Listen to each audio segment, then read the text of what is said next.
যারা আছেন ওরা ছাড়া সবাই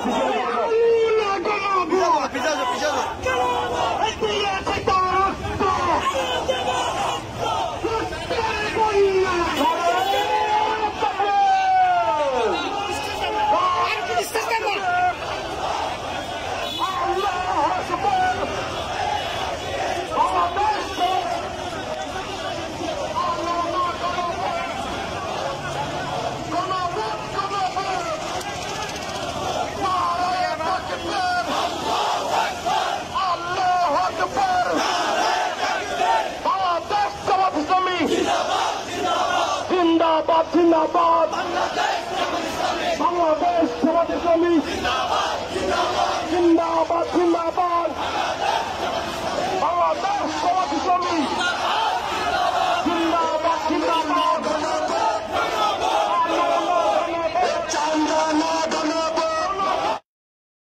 প্রত্যাবর্তনের 14 দিনের মাথায় সেই জিয়া রহমানকে হত্যা করা হয়েছে।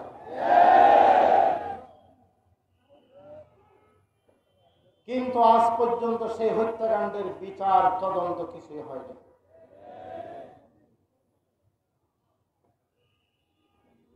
দুই নম্বর তথ্য হচ্ছে, আমরা বাংলাদেশের মর্যাদা বুলন্দিত হয়েছিল নির্বাচন সঠিকভাবে না হওয়ার কারণে। 1973 সালের ভোট ডাকাতির নির্বাচন হয়েছিল,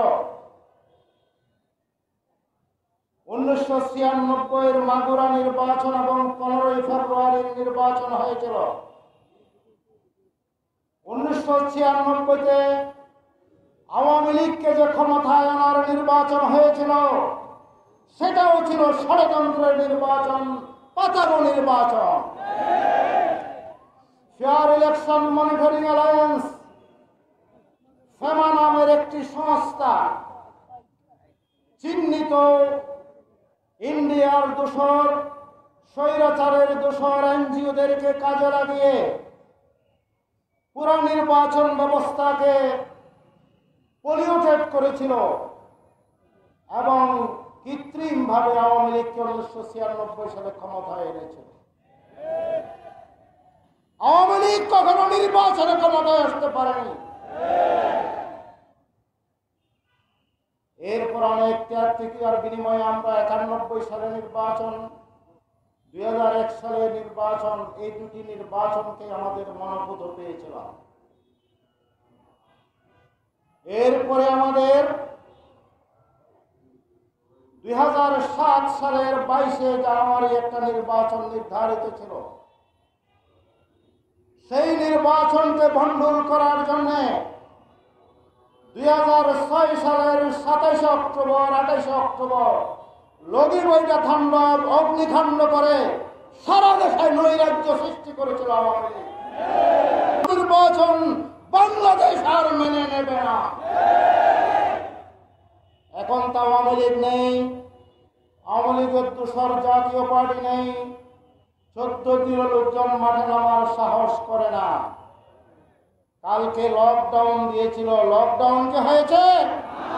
আমরা সিদ্ধান্ত নিয়েছিলাম কোন লকডাউন হবে না, বাংলাদেশ সচল থাকবে। আমরা রাজপথে অবস্থান করেছিলাম, কিন্তু তাদের প্রেতাত্মা করেছে সেই শহীদ জিয়া রহমানের প্রতিষ্ঠিত একটি দলের উপর, সেই বিএনপির উপর আজকে তাদের প্রেতাত্মা করেছে। এই 16 মাস আমরা দেখতে পেলাম অনেক নাটক হয়েছে। একটি প্রভিশনাল অর্ডার দিতে ডক্টর ইউনূস সরকারের 16 মাস যাওয়ার কথা না। 16 মাস পর একটি অর্ডার দিয়েছেন, সেজন্য আপনাকে ধন্যবাদ জানাই। কিন্তু জাতিকে মহা সংকটের দিকে কেন ঠেলে দিলেন?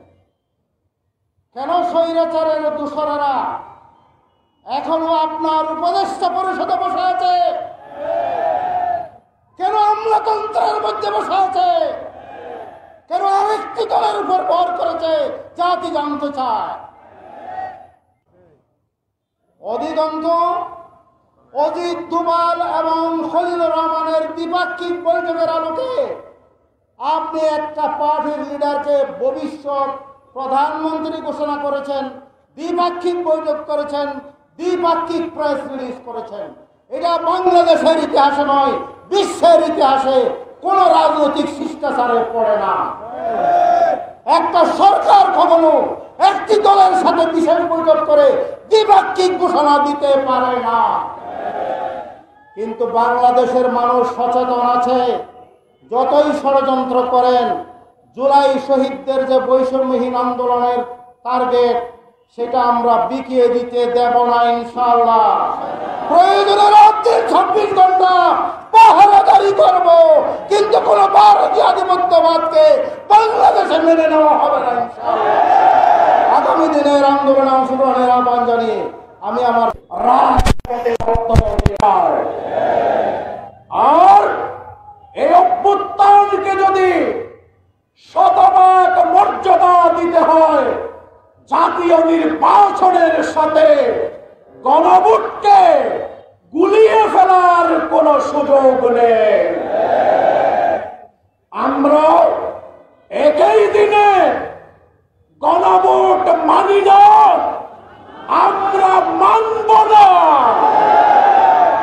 আমরা জুলাই বিপ্লবের প্রতি ফোঁটা রক্তের মর্যাদা দিতে চাই। জুলাই বিপ্লবের প্রতিটি শহীদের মর্যাদা দিতে চাই। জুলাই বিপ্লবের অসংখ্য পঙ্গুত্ব বরণকারী এই সকল মর্যাদা দিতে চাই। রাজনীতি নয়, বাংলাদেশের আওয়ামী লীগ এবং ছাত্রলীগ সব থেকে বড় জঙ্গি সংগঠন হিসাবে পরিচিত। সুতরাং কোন জঙ্গিকে বাংলাদেশের মানুষ আর রাজনীতির পথে আসতে দিবে না। বড় দল থাকে বিএনপি। আপনারা সংস্কার প্রক্রিয়ায় অত্যন্ত সক্রিয় ছিলেন, সব জায়গায় উপস্থিত ছিলেন, কিন্তু আজকে এই সংস্কার প্রক্রিয়াকে বাধাগ্রস্ত করে মানুষ বুঝতে পেরেছে এই সংস্কারের পরিবর্তে আপনাদের দলীয় দেয়া ৩১ দফা নিয়ে আপনারা আগামীর বাংলাদেশ পরিচালনা করতে চান। এই ৩১ দফা এখানে কি আছে বাংলাদেশের মানুষ দেখেছে। আপনাদেরকে আমরা আহ্বান জানাই, এই ৩১ দফায় দেশের স্বার্থে যা আছে তাকে আমরা স্বাগত জানাই।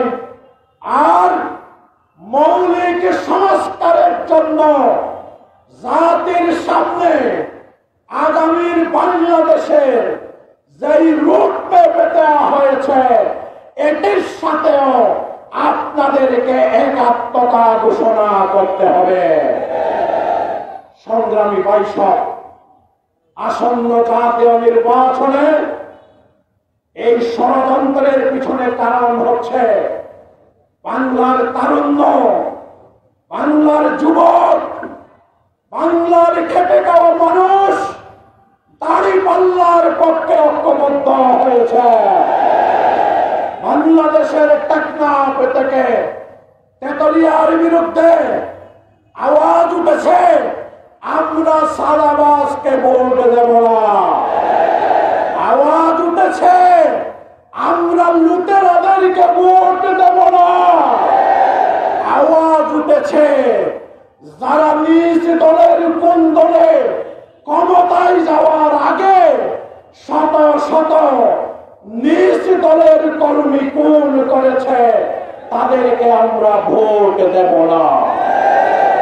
দাঁড়িপাল্লা সহ ইসলামী শক্তির আগামী নির্বাচনে গণজোয়ার থেকে দুশ্মনদের সাথে হাত মিলিয়ে আজকে যে ষড়যন্ত্র করা হচ্ছে, বাংলার মানুষ এই ষড়যন্ত্র রুখে দিয়ে আধিপত্যবাদের বিরুদ্ধে বাংলাদেশের শাসন কাঠামোকে নতুন করে সাজাবে ইনশাআল্লাহ।